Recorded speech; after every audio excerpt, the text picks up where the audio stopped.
Welcome to Sports Bites. With your host, Chris Joseph. Are you a sports fanatic who loves the thrill of the game and the delicious food that accompanies it? And then they had chicken fingers, exotic chicken fingers. Join us as we dive into the world of sports and the delectable bites that make the experience even better. Whether you're in the stadium, tailgating, or watching from the comfort of your home, get ready to satisfy your sports cravings with Chris Joseph on Sports Bites. Let's dig in.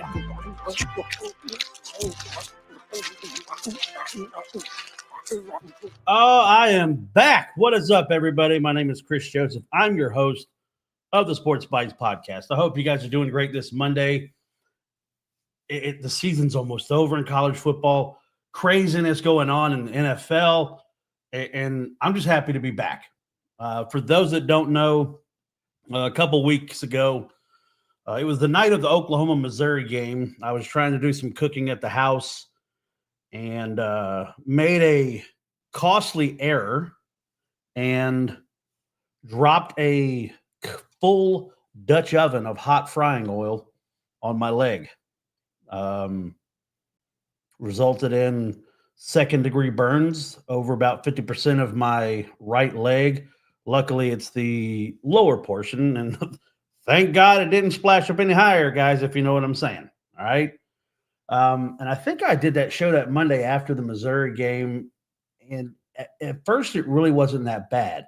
And I don't know if it's just the initial reaction, anything like that, but by Tuesday, and of course, everybody, if you know me, I'm a type 1 diabetic. So my wife, being a fantastic nurse, my sister's a nurse, they're like, hey, you need to go to urgent care just to get checked out because, wound healing. We'll make sure you're healing good. Don't get infected. Cool, I got you. I go to the emergency room or to the urgent care. Urgent care goes, bruh, there's nothing we can do for you. All we have is Neosporin. You need to go to the emergency room. So I got in the car and drove to the emergency room, and it started blistering. They lanced the blisters. That's when the pain really started. I'm just now able to kind of walk around a little bit. It is looking better. It was very gross. I had a friend of mine that was like, you have a picture? I want to see it. And I'm like, yeah, sure. I'll show you a picture. I sent the picture to him, and he said, I immediately regret my decision. My leg looked like Freddy Krueger's face, okay? But for everybody that reached out to ask me how I was doing, for everybody that sent messages, I just want to say thank you. It means a lot to me that you guys took time out of your day to see how I was doing, that you guys took time out of your busy schedule, because I know everybody's busy, and you took time out of your schedule to see how I was doing. So I want to say thank you. It means the world to me, because this is a passion of mine to be able to talk about sports, be able to talk about food. And don't forget, tonight, I'm going to go over my top 10 Thanksgiving dishes. I know I probably differ from some, but again, for those that are watching, hit that like button no matter what platform you're on. If you look down here on the bottom, you see all the socials, right? Follow me on YouTube. Subscribe. It doesn't cost you anything. I'm not charging people for subscriptions, but it is going to help me out to get like a bigger fan base, because I am trying to, I'll be completely transparent. I'm trying to monetize it, trying to make money again doing this. But I appreciate everybody that supported. So hit the like button, hit the subscribe button. A lot of stuff we're going to get into. A lot of stuff. And I hope you're ready, because this college football season, we knew going into it that with the 12-team playoff, that this was going to be a unique football season. What's transpiring down to the end of the season is absolutely mind-boggling. To think about last weekend, how many top 25 teams lost. To think about what teams lost their chance to be in the playoffs. What teams still have a chance to be in the playoffs. The ebb and flow of emotion. I mean, we come down to the final week of the season. It's rivalry weekend. You've got the Iron Bowl. You've got the game, Michigan, Ohio State. Then you go to conference championship weekend. And it's just getting started, right? It's just getting started. Now, I'm going to say this. I will take time, and I'm going to talk about the Oklahoma-Alabama game. probably a little bit later, because I want to go over the full slate of what happened on Saturday. As an Oklahoma fan living in the state of Alabama, I just want to say thank you to the Sooners, because there ain't shit they can say to me for the rest of the year, okay? They may say, hey, your team sucked this year. Okay, we beat both of you. We beat Auburn. We beat Alabama. You can't take that away from them. But we're going to talk about that a lot more. But let's take a look at what happened last week. I mean, last weekend, the biggest game as far as what everyone was talking about was obviously Indiana and Ohio State. Kurt Cignetti talking about, I win, Google me. Everyone in Indiana's not a good football team. They haven't played anybody. I told people what was really interesting about Indiana throughout the year is the fact that they were so fundamental in the early part of the year in all three facets of the game. That's right, Brandon. Boomer. Terry, roll Boomer. Yeah. Absolutely roll Boomer, especially here in the state of Alabama. But Indiana and Ohio State, and the way the game started out, I was like, okay. They hold Ohio State. Next thing you know, Indiana goes down. They score at 7-0. I was like, okay, these guys are here to play. This is going to be good. And then it all fell apart.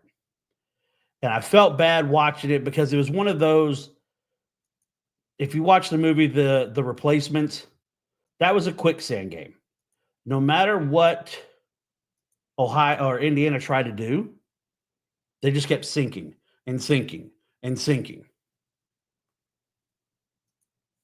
Cody, look, I'm going to tell you, Cody, I love you. Oklahoma LSU this weekend. I don't know what to expect, but I'm sure we'll talk about it throughout the week. But yeah, Indiana really harmed themselves. Special teams, and I saw some bad special teams play throughout the whole weekend, including watching my Washington Commanders, right? Harry James Taylor, what's up? One of the field stormers out there at Oklahoma. I hope you're doing good, Harry James Taylor. I hope you enjoyed every second of that game in Norman on Saturday night. I had friends that were there saying it was the loudest that had ever been there. I hope you stormed the field. I hope you got great pictures. I hope you enjoyed yourself, Harry.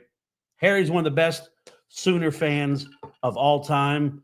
He's been on the Paul Feinbaum show. He used to come on our show when I was out there. Dominic, what's up, buddy?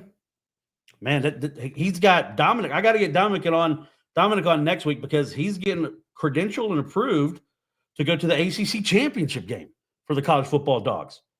So again, there's so much going on. And like I said, I'm very happy to be back talking sports, talking food with everybody. But yeah, that Indiana Ohio State game, it got out of hand, because Indiana really was very uncharacteristic of what they did all season, right? Now, Will Howard passed for 2 touchdowns, rushed for another. Trayvon Henderson looked good at running back. Now all Ohio State has to do is beat Michigan. So they've got to beat Michigan, and it'll be a rematch of Ohio State and Oregon. Huge game-changing win for OU. Harry, you're right. I'm going to dive really into it here in a little bit. I'm going to go over, the slate of games, and I've got some clips to play, different audio segments from the Alabama broadcast, from the Oklahoma broadcast. Tyler Watts, who, is from close to here. He's a Pelham kid, same town as Dabo Sweeney. He was complaining and blaming the lighting at Owen Field that was causing the problems for the University of Alabama. But again, I digress. I'm going to get into the Oklahoma game and talk about that because it's all going to be part of the playoffs and everything. But I mentioned Ohio State. Indiana scores late, makes it 38-15. It was never really, in question after the first. Emeka Ibuka, I really like him. I think he's a really, really good receiver. Now, what's funny is they trolled Cignetti, right? After the game, they put up the sign that said, Google it, because of what he said.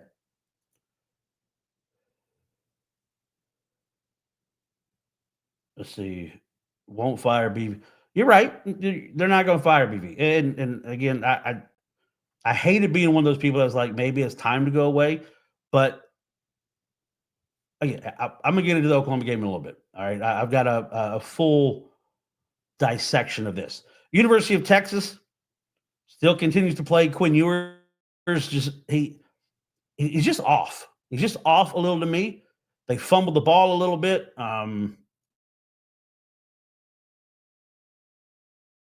Sure about had some issues with my computer. I apologize. Not really sure about them moving forward. Now they have a really good defense.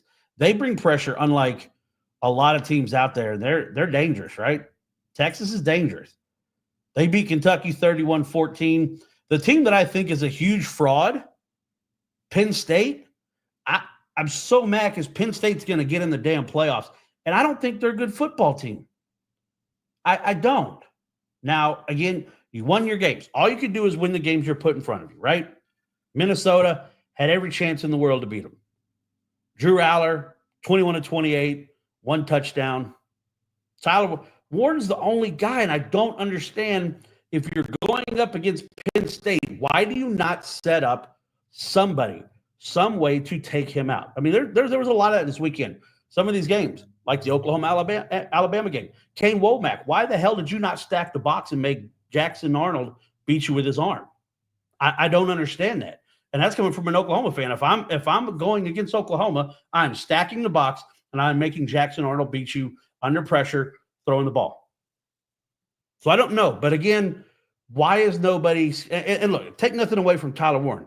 He's probably going to win the Mackey Award. He's a fantastic tight end. Kudos to you, brother. But 8 catches, 102 yards. That's all Aller's going to, right? That's all Aller has. Penn State is not explosive. And I think that's going to cost them. They're going to look like some of those, blowout teams in the playoffs. Michigan State, guys, they got blown out. It's going to happen. Mark my word. Penn State's going to get in, and they're going to get blown out. They beat Minnesota 26-25. What's left for them? Maryland. That's their last big competition is Maryland. Ooh. Georgia gave up 21 points to UMass. Georgia now sitting in the catbird seat with everything that happened in the SEC this week. Georgia's in. Georgia's in the SEC championship game. They were on the outside looking in. And why? Because Billy Napier and the Florida Gators. Billy got that vote of confidence. DJ Lagway back. Next thing you know, they've gone on a tear. They're 6-5, 4-4 in the SEC. Jackson Dart absolutely looked terrible at the end of the game. I've never seen somebody throw an interception on 3 straight passes. It was crazy. It was crazy. But now, if you're Lane Kiffin, if you're Ole Miss, you're kicking yourself because you had this opportunity right there. It was right there, and you blew it. You blew it. Now Florida won the football game. Take nothing away from them. Florida could be dangerous next year. If they build in a little momentum, carry that on to next year, get some good recruits, start the year with Lagway, who looks like he should be the quarterback to start the season. A lot of people are now saying that maybe he should have been the one to start the season this year. Maybe they wouldn't be in the same position they're in. But Florida's going to be a team that you really got to look out for next year, I think. It'll be interesting to see what they do in the offseason, transfer portal, signees. I mean, we're 9 days away from early signing period. So it'll be interesting to kind of cover that, watch that. Miami messed around a little bit, but Cam Ward becomes the all-time leading passer or single-season passer at the University of Miami. That's, Kozar, Testaverde, all those guys, all those Ken Dorsey, all those great quarterbacks at Miami. Cam Ward is your all-time leading passer. They win 42-14 over Wake Forest. Tennessee, no contest. And Tennessee, I've seen a lot of Tennessee fans, like my man TJ. TJ said, hey, a lot of Tennessee fans were sending Oklahoma fans thank yous. Because of Oklahoma beating Alabama, Tennessee's got a spot. They're in. If they don't lose to Vanderbilt, they're in. They'd be 10-2.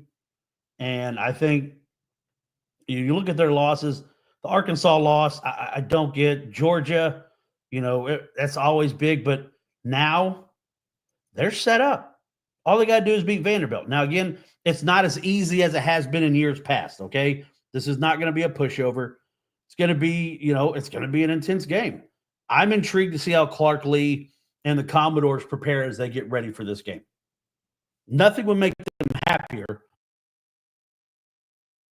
than to spoil the Tennessee Volunteer Party, right? They want to do that. Boise State struggled a little bit with Wyoming. In Wyoming, kind of cold out there. Ashton Jeanty, 19 carries, 169 yards. I think they said he's like 400-something yards away from breaking Barry Sanders' record. I mean, this guy, he's unreal. Watching him, I think that's my number one pick for the Heisman. And I respect what Travis Hunter is doing. I'm one that I don't mind a little talking, a little braggadocious, right? But don't hit the Heisman pose when you're losing by 3 scores to a sub-500 team. Can't do that. It's not a good look. You look very selfish when you do that, right? Speaking of that, Kansas, how about the Jayhawks? Rock chalk, huh? Struggling at the beginning of the year. Now become the first team in college football history to be under 500 and beat 3 ranked teams in a row. That's crazy. That's crazy. And they got Baylor. They got Baylor to try to be bowl eligible. Now, Baylor, now they got this APR. Kansas has 5 wins. They may get one of those low bowl games if we don't have enough people that are bowl eligible. But Kansas would be sitting there at 5-7 if they lose, 6-6, so they would get in. But it's going to be a big, tough game. But, yeah, I mean, Shedeur Sanders, we got to talk about Shedeur. Got to talk about Shedeur. I'm surprised I haven't heard anything today coming down about him pushing the official. Now, I get it. It's an emotional game. But as a former official myself, and believe me, I'm a dog officials here in a little bit, you don't touch an official. You don't. And I'm surprised that I haven't heard anything yet from that. But I love what Deion said after. Y'all were drunk with success. Y'all believed the hype. They weren't focused. Kansas went in there and took it to them. Now you look, BYU, that was a cluster of a game. Chaos ensues. But Arizona State wins. Now, Arizona State at 9-2. 9-2, Arizona State. Scatabo. I love watching that guy run. He looked like a Madden creative player that you'd create, just like bowling through. I mean, I love watching Scatabo play. Scatabo, 28 carries, 147 yards, 3 tutties. 3 tutties in that game. Arizona State really in the driver's seat, man. Really in the driver's seat. And it's like, good for you. The teams in South Carolina, Clemson hammered the Citadel 51-14. South Carolina took down the Wofford Terriers. Sets up a ranked match. And I think if I read correctly, in ranked games between South Carolina and Clemson, I believe I saw that South Carolina is 5-1 in those matchups against Clemson. This will be huge for Dabo Swinney. I mean, it's a big game for all of them. I mean, if South Carolina wins, if people will say you don't put 3 teams, 3 lost teams in there, you have to consider some of it, right? It's going to make it very interesting dialogue if South Carolina wins that game against Clemson. It's going to have to be talked about. Now, some guys that are out, obviously, I think Ole Miss is out. I think Bama's out now, which I can't believe I'm saying that. But they're out. Iowa State, they beat Utah 21-38. Utah's lost 7 games in a row. Ugh. How about Illinois? The Fighting Illini, 8-3 on the year. Luke Altmaier, 249 through the air, 2 touchdowns. 8-3. They take down Rutgers 38-31. Missouri. Can we talk about Eli Drinkwitz for a little bit? And I need a drink of bourbon before I talk about this jackass. Eli Drinkwitz is one of those, he reminds me of the, keyboard tough guy. He probably surfs around the internet, the message boards, sees people that say something about him. He wants to talk smack. Like there was a clip. He's yelling across the field, Mississippi State. You can mouth read. You can read his lips, just exactly like Brian Kelly told that kid at LSU, who the fuck do you think you are? You're uncoachable. You could tell what he was saying. Well, Eli Drinkwitz was yelling at Mississippi State saying, stop it or I'm going to score. Man, have some class, Eli. I'm not a fan. You've heard, if you've listened to my show over the last couple of years, you know I'm not a fan of Eli Drinkwitz. I can't stand the guy. I think he's terrible. I think he's a terrible human being. And he's somebody that if I had the chance to, I would definitely sock him right in the face. Like if he provoked me, I would go to jail that night because I would dot his eye. I'm just saying. I hate Eli Drinkwitz that much. SMU. Whoo. SMU undefeated in the ACC. Only lost to BYU early in the year. SMU in the catbird seat for the ACC spot in the playoffs. Right? Now, who would have thought this year? Think about this. Because of some of the losses this week, Indiana's still in play. So if Indiana wins out, I think Indiana's probably in. You're probably going to get Oregon, Ohio State, Penn State, Indiana. Then you get 4 teams from the Big Ten. You may only get 3 from the SEC. It's going to be so crazy to watch. But if Indiana makes it, it would be crazy to think Bama out, Ole Miss out, Indiana, Arizona State, Boise State, SMU in the playoffs. In this first year of the 12-team playoff, a third of your playoffs would be those teams. That's crazy. But again, it's why I love this expanded playoff. I mean, because now they're talking about Boise State could end up getting a first-round bye because I think they finally clarified. I don't think anybody really understood. It's not the Power 5 conference, the Power 4 conferences get that first-round bye. Highest ranking conference champion. And as it sits right now, Arizona State, Colorado, all ranked behind Boise State. So if Boise State wins out, Boise State's going to get a bye. And Boise State gave Oregon everything they wanted early in the year. Gave them everything they wanted. So now you get to see. You get to see if you're, and I hope that it's not like Indiana, Ohio State. I hope they get a chance to show what they can do. I really do. The Plains, Jordan-Hare Stadium. Now, I'm watching Oklahoma, Alabama Saturday night with my wife. Now, I'm going to tell you what I made Saturday night. And my man Cody up there, I sent him a picture. I made some New Orleans-style barbecue shrimp with Gouda grits and a jalapeno jack cornbread. Now, I cook a lot for my wife. And I fancy myself a pretty decent cook, except when I drop hot oil on my leg and get a crispy chicken leg myself. My wife said, that's the best thing you have ever made since we've been together. Going on almost 10 years, she was like, it was phenomenal. Had some of the butter, rendered down. I poured over top of it with the chives, the cornbread, chef's kiss. But I'm watching the Oklahoma-Alabama game, and I see it flash across. Auburn up 21-0 on A&M. I was like, ooh. Everybody knows when I'm doing co-hosting on the Game Day show for College Football Dogs, Taylor Ahrens is a A&M fan. She was down there. She sent me some pictures of her at Toomer's Corner, places I told her that she needed to go. Unfortunately, it didn't turn out her favor because she's an A&M person. But my sister and my brother-in-law, again, so thankful of everything they did for me this year, getting me and my family down there for the Oklahoma-Auburn game. I was happy for my sister. And to see that kind of game play out like it did, because this year, those have been the games that Auburn have been losing, right? And Peyton Thorne's still not great. 19 of 31, but 301 yards, 2 touchdowns. Here's what he didn't do. He didn't throw an interception. Another thing that I don't understand is why are they waiting till now to give Jarquez Hunter 28 carries? Why? Jarquez Hunter is one of the best running backs in the SEC, if not the country. Now, Dylan Sampson, probably going to be the best running back in the SEC, right? With his rushing totals.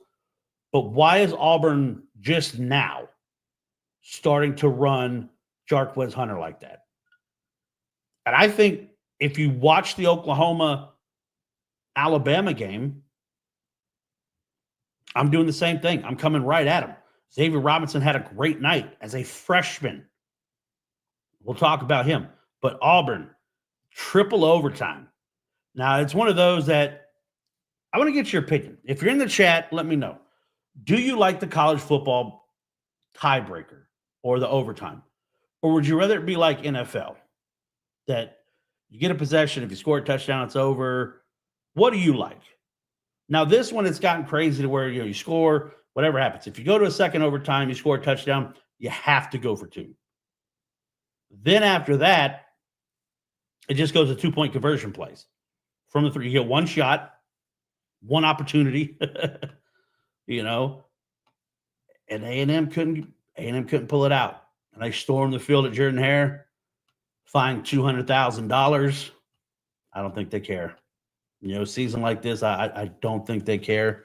I thought it was a good victory for Auburn. Again, they've got some really good recruits coming in. It'll be interesting to see how they kind of move forward in the SEC. But, man, Notre Dame has really crushed the hopes of a lot of Americans this year, because everyone was hoping that Notre Dame would lose to either Navy or Army. And you see right there against it, and I don't know if Notre Dame's a good team or not. I don't know. They're winning games. They put up 14 points in 3 straight quarters. Riley Leonard didn't have to do a whole lot. 13 passes, 148 yards, 2 touchdowns. Now, the quarterback for Army, Bailey, 39 carries, 139 yards, 2 tutties. And I wish it had been more competitive. I wish it would have been more competitive. But just like in the Navy game, a turnover cost them. Turnover cost Army. And it was not good, right? Not good. I hate it for Army, and I hate it for Navy. And I know there's a lot of people who were hoping and praying that Army and Navy would have had a chance to beat Notre Dame, to knock Notre Dame out of it. I know they were. I know it. But they couldn't really do it.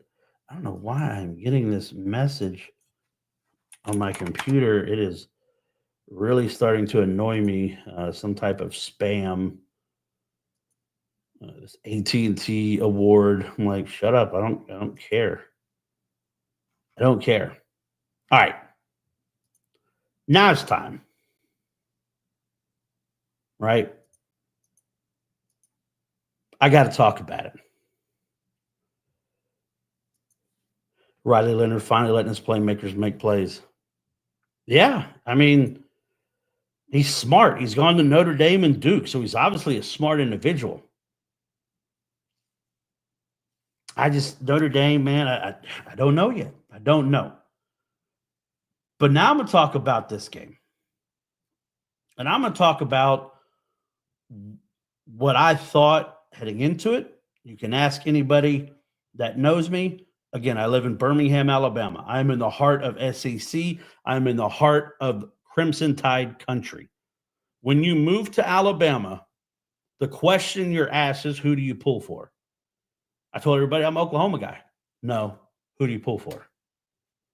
I'm an Oklahoma. No. They want you to pick a side. Alabama, Auburn. They want you to. That's how serious they take it here in Alabama. When the announcement came, I was super excited. Oklahoma going to the SEC. I get to see them, get to be around I've talked with Toby Rowland, who's the play-by-play guy. Looking forward to seeing him. Chris Plank, who does softball. They're coming to Tuscaloosa. When the baseball team, Skip and them, come to the Hoover Met, I can't wait for that. But I went into this game not with the highest of expectations because of how poorly the University of Oklahoma had played offensively. Historically bad. Historically bad. You saw glimpses early in the first half of the Ole Miss game, falling apart in the second half. Again, errors. Missouri, you go back and forth with a Drew Pine-led Missouri team. Now, granted, you still have Luther Burden, Theo Weeks Jr., two of the best receivers in all of college football, but it's Drew Pine. And we all know what happened there. Jackson Arnold, another costly turnover. And that's what's crazy about this season for the University of Oklahoma is the number of catastrophic turnovers that they've had.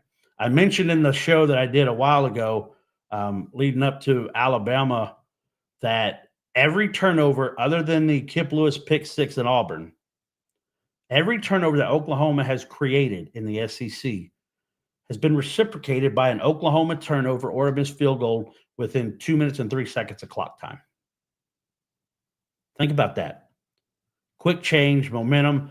Brent Venables comes out, says the Oklahoma defense has faced more snaps than any team in college football. And you can tell. They start, you look good, and then you start to kind of fade away. Tennessee fans are going to say that, they let the foot off the gas. I think they changed the game plan because Nico was getting pressured. You saw it again this weekend. But here comes Alabama. Alabama beat 3 straight teams. They scored over 30 points, really just beat them bad. And you don't really count Mercer. So they beat 2 teams, really. Oklahoma hadn't beat an FBS school since that Auburn game, the end of September. And some of them haven't even been close. South Carolina came in and took Oklahoma's lunch money in Norman. Again, horrific, catastrophic turnovers lead to this.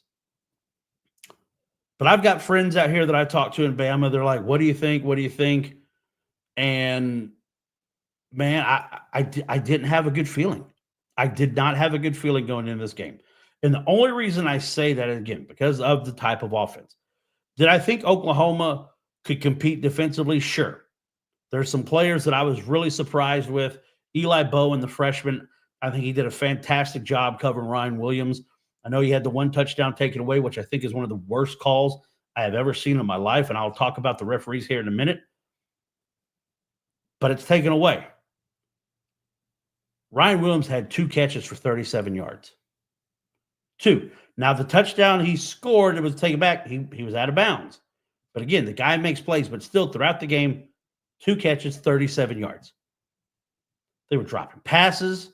They tried really hard to run. Like the first play of the game, it reminded me of Steve Atwater and Christian Okoye back in the day. Milroe goes to take off right side A-gap. Whap! There's Danny Stutzman, who is a finalist for the Butkus Award.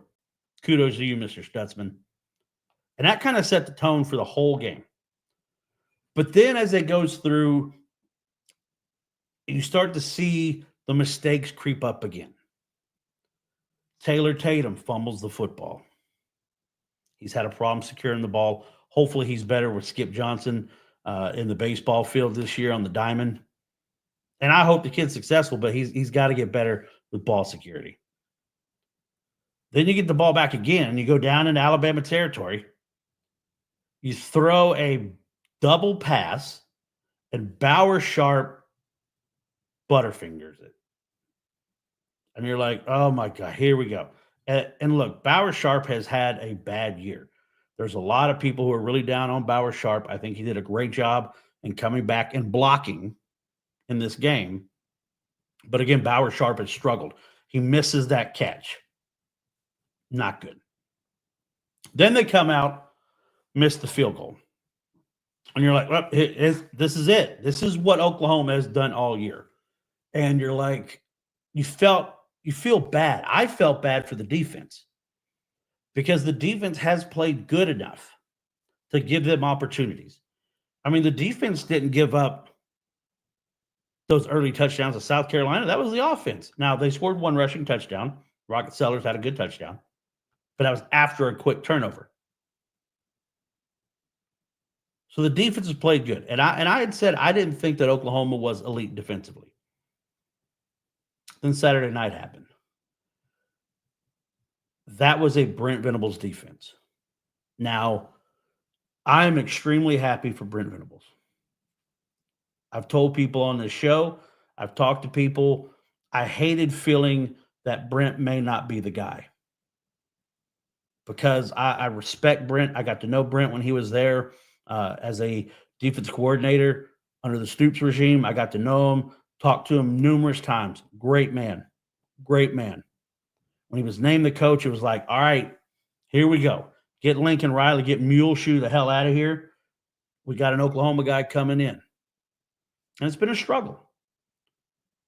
This is the biggest win in Brent Venables' tenure as the head coach at Oklahoma. It's not the Texas win last year. It's this. And I told people when they were asking me what I thought about the game, I said the only sliver of hope that I have is that it's senior night. And then there's been a lot of emotion around the program over the last week when Brent Venables come out and talked about his wife, Julie, and the fact that her cancer is back. And Julie's a very integral part in the Norman community, in the Oklahoma community. Right? So there's a lot he's dealing with. But all this stuff happens. And for me, I'm like, it's a recipe for disaster for Oklahoma. Alabama's rolling, everything to play for. They have a chance to, still go to the SEC championship, still go to the playoffs. They've been steamrolling people, right? Steamrolling people. And then boom, the game starts. And I'm like, okay. Alabama led 3-0 in the first quarter. I'm like, you know what? Could have been a lot worse. Could have been a lot worse. Second quarter is when it all kind of turned around. And I love the fact that Oklahoma weathered that storm of mistakes early on and didn't let them go, okay, here we go again. Now, I've talked to family. I've talked to friends who were in Norman saying that was the loudest they've ever heard it there. And I have said numerous times that I don't think Owen Field is that intimidating because it's never been that loud. It's never been intimidating. Oklahoma's won a lot of football games in Norman because they've had a good football team. And it's not trying to knock on the crowd. But the student section, they suck. They're always gone. They're never there. But everybody stayed. Everybody was engaged. Everybody was part of it. Xavier Robinson, the guy who was on scout team. They moved him from scout team. 18 carries, 107 yards, averaged 5.9 yards a carry, 2 touchdowns against Alabama. Talk about a breakout game. Young man from Carl Albert High School, right down the road in Oklahoma City. He looks like and there's a lot of people questioning, well, how come we didn't get him on the field sooner? He had to develop. DeMarco Murray, great running back in college, great running back in the NFL. The running back coach at Oklahoma said it's one of the most impressive developmental stories he has seen in his time coaching with what Xavier Robinson has done. He showed sparks of it in Missouri, and you're like, okay, this guy looks good. Keep giving him the ball. He went away from it. I don't know why. But we do come into this game. Let's see Xavier Robinson. And he did not disappoint. Did not disappoint. 18 carries, 107 yards, 2 touchdowns, had a 40-yarder, did good in pass protection. They didn't really throw the ball that much. 11 passes by Jackson Arnold. Brennan Thompson threw the 1 pass. Of those 11 passes, 5 of them were shovel passes, right? 5 of them were shovel passes. But what Jackson Arnold did is he didn't make the costly mistake that he had been making all year. And he played with a grit and a tenacity. And you heard Kirk Herbstreit say that during the broadcast, that with everything that had gone on, for the Sooners to still be able to play with that kind of tenacity, showing that they care, he's like, it says a lot about the culture, right? You're building culture. Huge recruiting weekend. Oklahoma goes into halftime leading 10-3. Now, I said a couple things to my wife as we're sitting there. First thing I said was, look, I'm going to tell you like this. If the football gods listen, I will trade a Washington victory over Dallas tomorrow on Sunday for a Sooner victory today. She just kind of laughed, foreshadowing for what was to come in the Washington-Dallas game. But then I also said I was intrigued because I wanted to see what this defense can do when they were amply rested. They weren't going back on the field after 3 and outs. Oklahoma controlled the clock, chewed the clock, which was their game plan, which I don't understand why Kane Womack doesn't load the box and make Jackson Arnold beat you with his arm. You just sit there and continually let Jackson Arnold carry the ball. And he ran hard. 25 carries, 131 yards. But you knew it was Jackson Arnold and Xavier Robinson. And kudos to the offensive line, because I have dogged that Oklahoma offensive line all year. You had 2 redshirt freshmen on the left side, Howland and Ozida, redshirt freshmen going up against Alabama. Did a damn good job. Made holes, Bauer Sharp block. It's good, right? Everything's great. We go into the second half starts. Eli Bowen, freshman. Saw what film study does. Cuts in between 2 Alabama defenders, makes a interception. Oklahoma goes down and scores. So you're like, ooh, it's 17-3. Alabama seems a little rattled.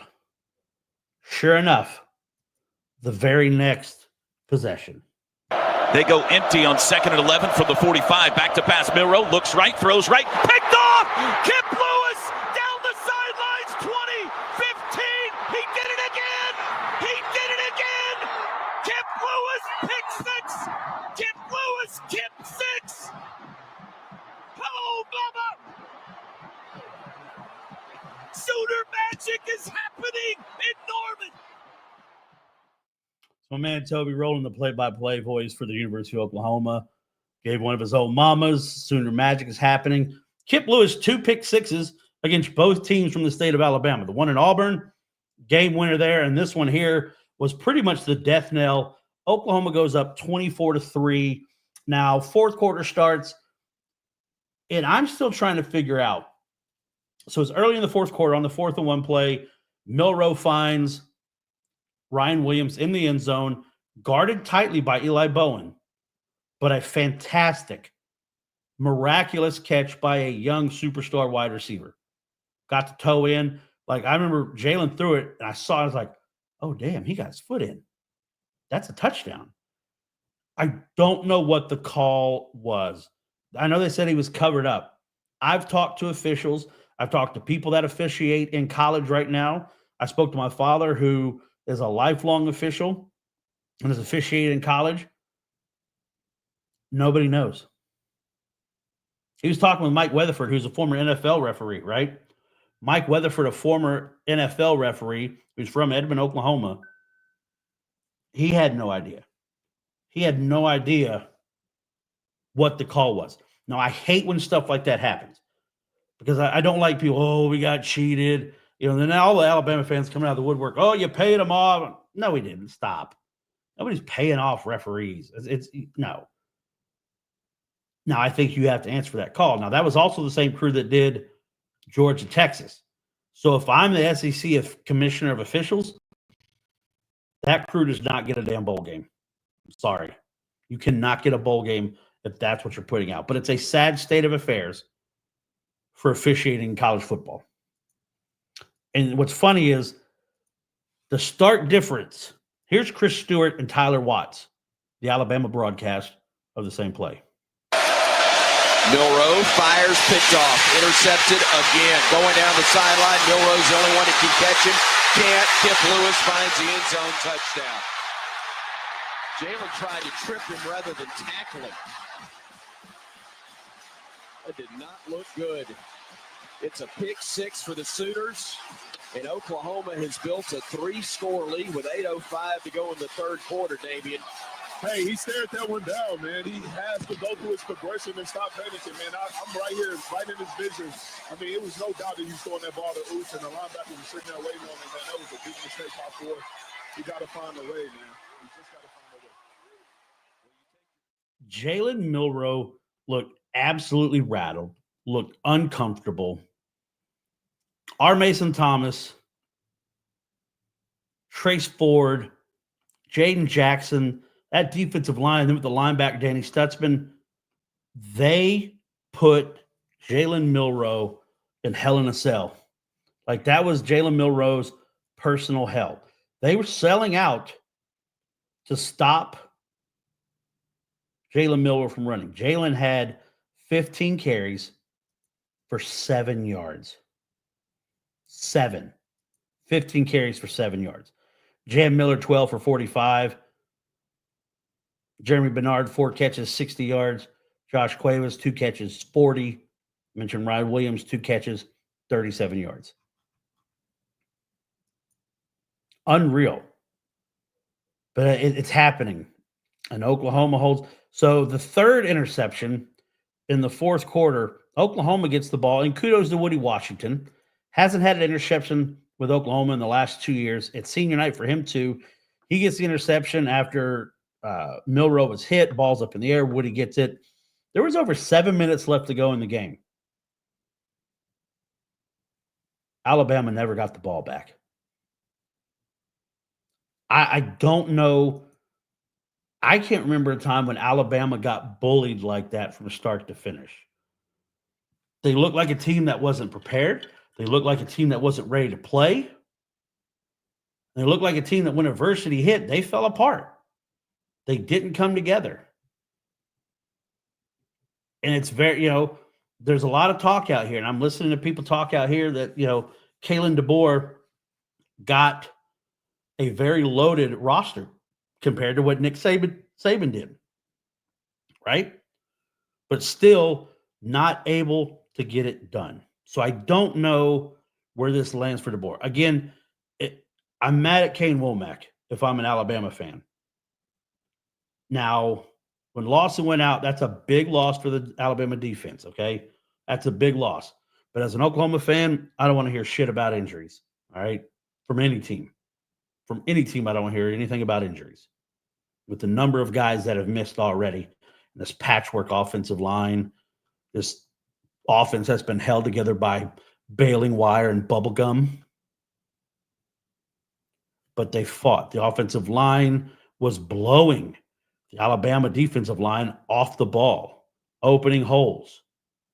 A lot of counter, GT counters, which I love, guard tackle counters. Love it. Pin and pull stuff. Love it.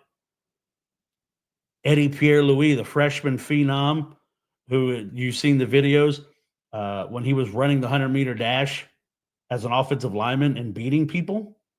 Freaking nature. He's going to be so. Fabechi Wiwu, the SEC offensive lineman of the week. This is a guy that I thought was terrible. I thought he was terrible all year. Xavier Robinson, freshman of the week. I mean, it was crazy. And now we get towards the end of the game. And I want to address this because I know there's a lot of people that feel some sort of way about it. I don't like the fact that Oklahoma rushed the field with 28 seconds left because they didn't see that Brent Venables had called a timeout so that Casey Thompson could come and take the final snap, which I thought was a tremendous nod of respect to Casey and his family, considering that his father, Charles Thompson, was an Oklahoma legend at quarterback. His brother played at Oklahoma. And to get a snap on the field, I thought it was a great move. The Oklahoma fans hit the field early. You got to find $200,000, fine, whatever. Then I started to see the people, oh, you're Oklahoma. You don't rush the field. Shut the fuck up. I'm sorry. Why are you so upset that they rushed the field? You don't rush. This is only the third time since 1985 that Oklahoma has rushed the field. The two previous times to Saturday night were 2000 when they beat Nebraska. That was a statement. Oklahoma's back game in the championship season. I was there. Oranges were flying. It was epic. Heard my man Dusty Dvorak talking. He was there for that game. Part of the field rush. That's what helped him commit. He came to Oklahoma. Before 2000, it was 1985, Oklahoma, Nebraska. And then it happened this week. And all these people that are saying, you're a blue blood, act like you. Tennessee's a blue blood, right? People think Tennessee's a blue blood. They rushed the field 2 out of the last 3 years when they played Alabama. 2 out of the last 3 years, right? Vandy, I agree, buddy. Why do people get so fans rushing the field? They do it for their own reasons. Whether those ones matter to you or not, let them do their thing. Now, my thing about this is, and I don't want to make this sound like, woe is us, poor Oklahoma. I mean, we've had a great historic run. We know it's been a bad year. It's been a bad year.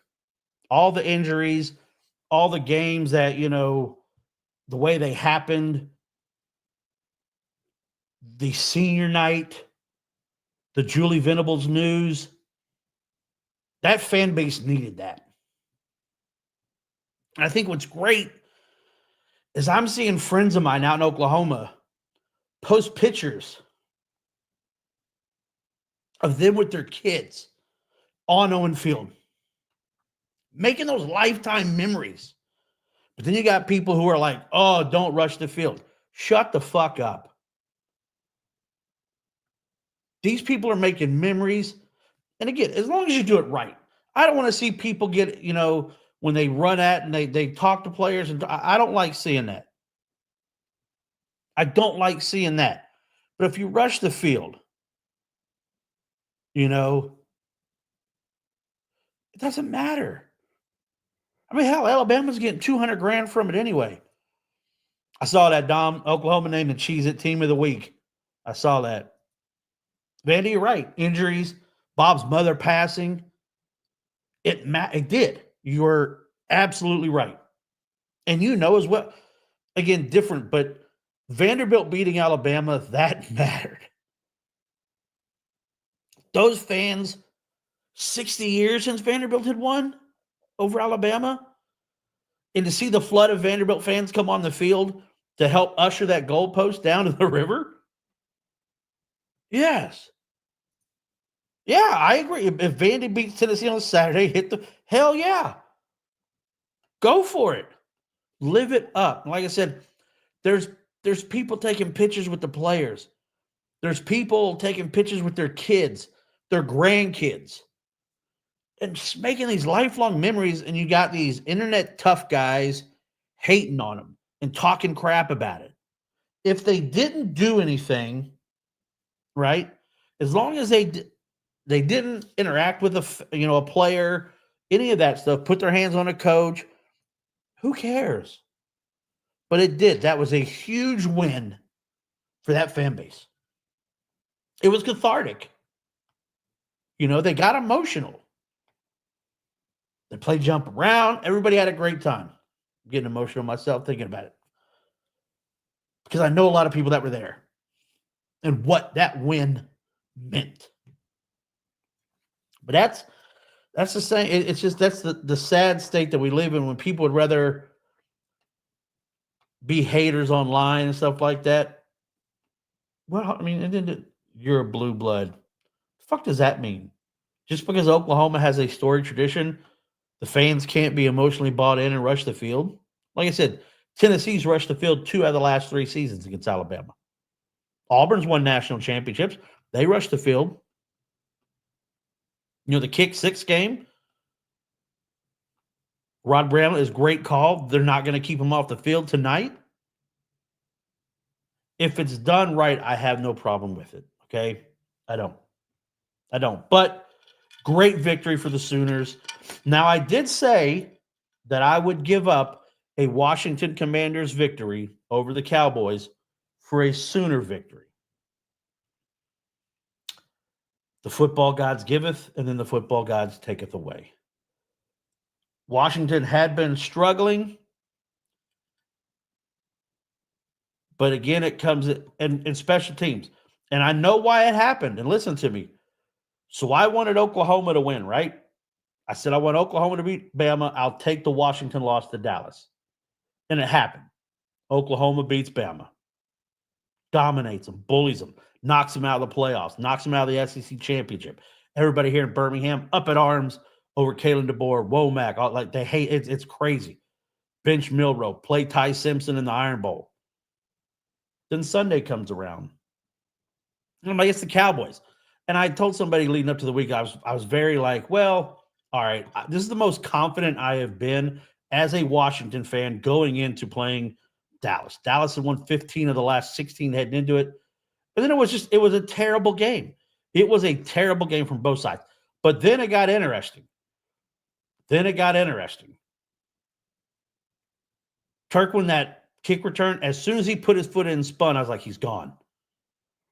And then Washington again, Terry McLaurin finds a way to get open, goes down and score. Unbelievable. But who fucked up? Austin Seibert. Where did Austin Seibert play his college football? The University of Oklahoma. So all the good mojo that I conjured up when I asked the football gods, give me a victory over Alabama, and I'll take that loss from Washington to Dallas. It's Austin Seibert, who missed a field goal and 2 extra points, had a terrible onside kick to begin with, and then had a second one that they returned. So it's like all that good juju for Oklahoma turned into bad juju for the Oklahoma player on the Washington Commanders. Oh, it was tough. It was tough. But I'm going to go over my top 16. I vote every week in the FWAA Super 16. Again, a lot of people that take part of this, like RJ Young from Fox Sports, people like that. Number 16, I got Tulane. Tulane is in there. I like Tulane. I think they are a good football team. Their only losses early in the year to Oklahoma and Kansas State. So I got Tulane at 16, South Carolina at 15, Ole Miss at 14, Alabama at 13, Clemson at 12, Georgia at 11, SMU 10, Indiana 9, Boise 8, Notre Dame 7, Tennessee 6, Miami 5, Penn State 4, Texas 3, Ohio State 2, Oregon 1. That's my 16, right? A lot of football left. There's, we're going to be breaking down, Friday night, our football Friday night. It's Black Friday. And we're going to be talking some football because there's a lot of big games, a lot of stuff on the line this weekend for a lot of teams. Oregon State, who wins the Pac-2 with a losing record. Memphis, Tulane, that's Thanksgiving night. That's a huge game for Memphis and Tulane. Colorado playing Oklahoma State on Black Friday. It's a huge game. The Egg Bowl. Georgia Tech. Could Georgia Tech spoil Georgia's run? Or do they have to win the SEC championship? I don't know. The game, Michigan, Ohio State, Tennessee, Vanderbilt, South Carolina, Clemson, Notre Dame, USC, the Iron Bowl. I mean, there's Washington, Oregon, Texas, and A&M going at it. And you got Oklahoma and LSU. I know my man Cody on the boot. He's excited about this game. I'm excited about it. I think it's one of the I love how LSU will wear their whites. So that means Oklahoma's going to be in the crimson on the road. It's going to be a really, really good look. But now it's time because it's Thanksgiving. And this show's about sports and food, right? Look at here. Look. What you got? Look. What you got? I Tell got me. beans, greens, potatoes, tomatoes, lamb, rams, hogs, dogs, chicken, turkeys, rabbits. You name it. Look. Sing it I for got me. beans, greens, potatoes, tomatoes, lamb, rams, hogs, dogs. It's time for my top 10 Thanksgiving dishes, right? Here's my top 10. Number 10, mac and cheese. A good homemade baked mac and cheese. You make the roux and the cheese sauce. You got to use like the spiral so some cheese gets in there. Love it. Number 9, broccoli, cheese, and rice casserole.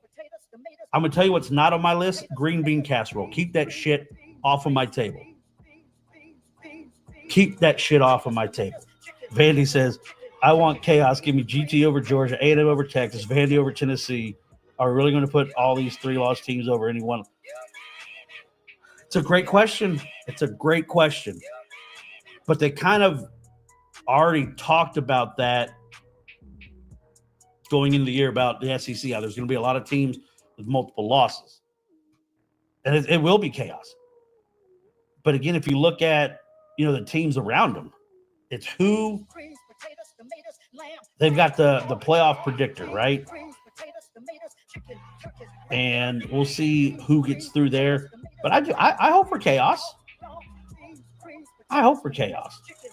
But if you look now, so Oregon, Ohio State. If Ohio State beats Michigan, they're in no matter what. Right? They're in no matter what.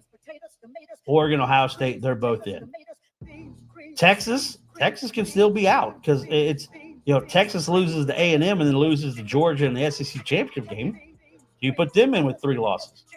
Penn State, I hate it that they're in. Notre Dame, if you're not in a conference, you shouldn't be in. Georgia, great. Tennessee, Miami, SMU, Indiana. I mean, there's a lot of teams that could be moving around. But again, my top 10. I had mac and cheese at number 10. Broccoli, cheese, and rice casserole at number 9. Number 8, cranberry sauce. And you could give me either one. Fresh made. My wife makes really good. I had to go buy cranberries the other day for the Thanksgiving dinner. Or give me the can. Slap that out there. I'll put that on my turkey sandwiches. I'm ready to go. Number 7, pumpkin pie. I love a pumpkin pie. Whipped cream all over it. Give me some pumpkin pie. 6, gravy. Yes, gravy is a dish to me. Because if you can't make gravy, you can't cook. I like the giblet gravy. The turducken, number 1. That monstrosity. Number 5, stuffing. I love stuffing. A lot of sage, a lot of garlic. Number 4, sweet potatoes, candied yams. Number 3, good rolls. Like good dinner rolls. My wife makes some really good ones. It's like this fresh dough that she lets rise, thyme and rosemary. They're so good, so good. Number 2, mashed potatoes. You have to have mashed potatoes. And number 1, turkey. I'm a turkey guy. I know there's a lot of people like ham. I'm a turkey guy. Tryptophan Train to Sleepy Town. You go on my YouTube page, you see a video that I made, one of my most watched videos, of me smoking a turkey. It turned out phenomenal. So much so my in-laws are like, we want you to make turkey from now on. I've got a maple bourbon apple cider vinegar spray that I spray on it after letting it brine for 48 hours.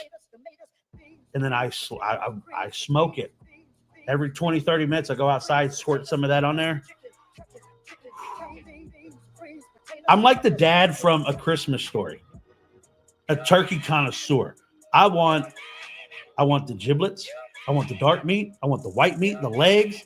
Give me turkey. Give me the turkey. But that's my top 10. If you're a ham person, I'm sorry. If you're a green bean casserole person, what's your problem? I'm sorry. That stuff is absolutely nasty.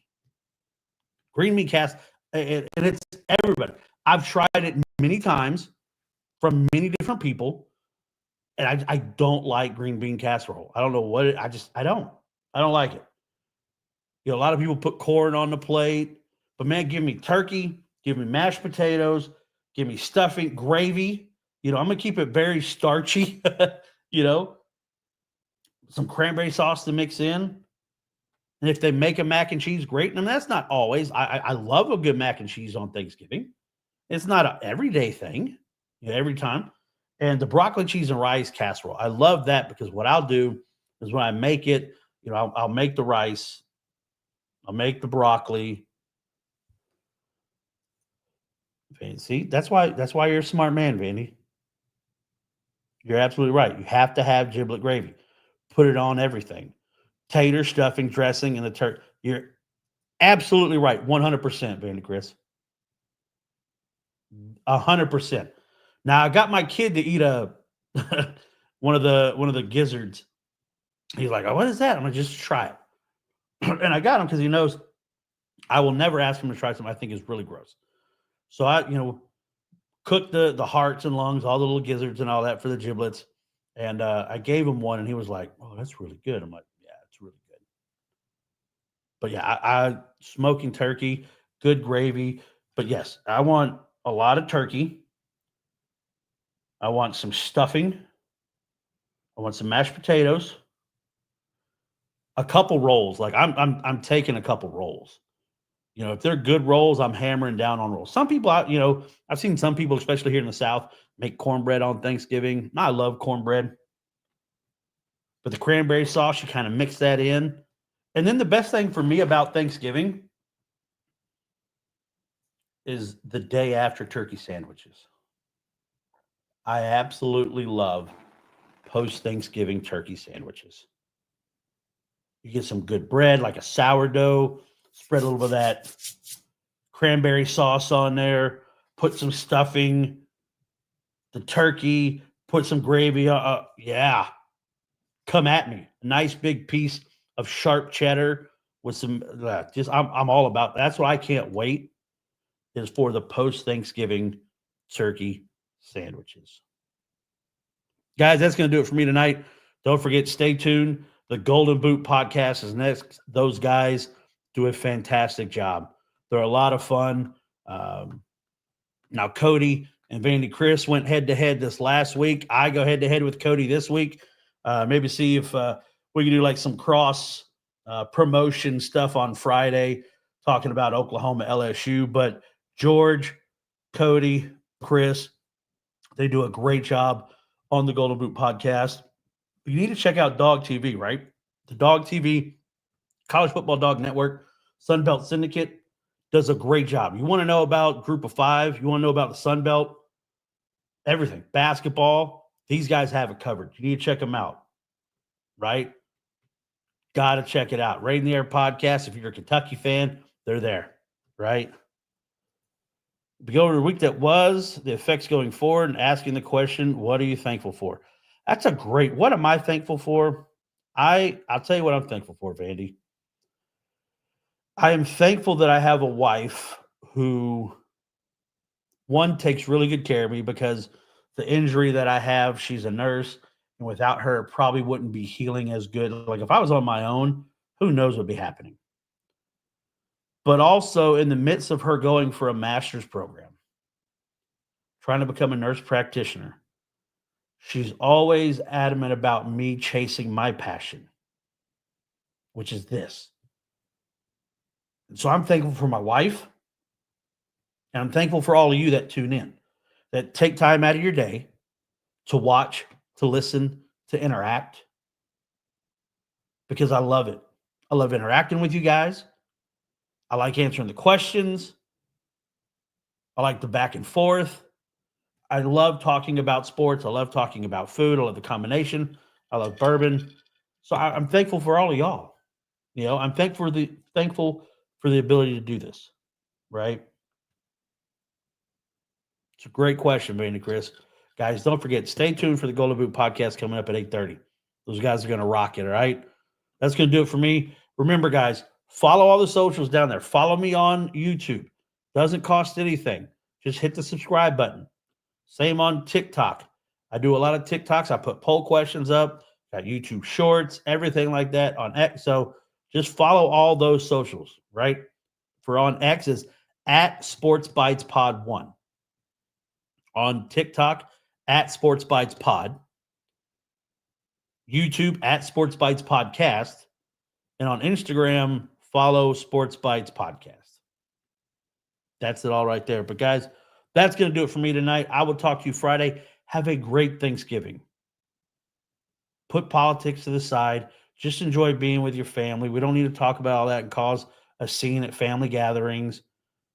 Because I know there's going to be a bunch of families where everybody's different. Just get together, enjoy each other. And remember to always positively move forward, guys. Thanks for joining us on this delicious journey through the world of sports and food on Sports Bites. With your host, Chris Joseph. We hope you've enjoyed the game day stories and culinary adventures. Don't forget to hit that subscribe button. And if you've got any mouth mouth-watering sports-related tales or favorite game day recipes, share them with us on social media. Until next time, remember, it's not just about the game. It's about the bites that make it unforgettable. Stay hungry for more Sports Bites.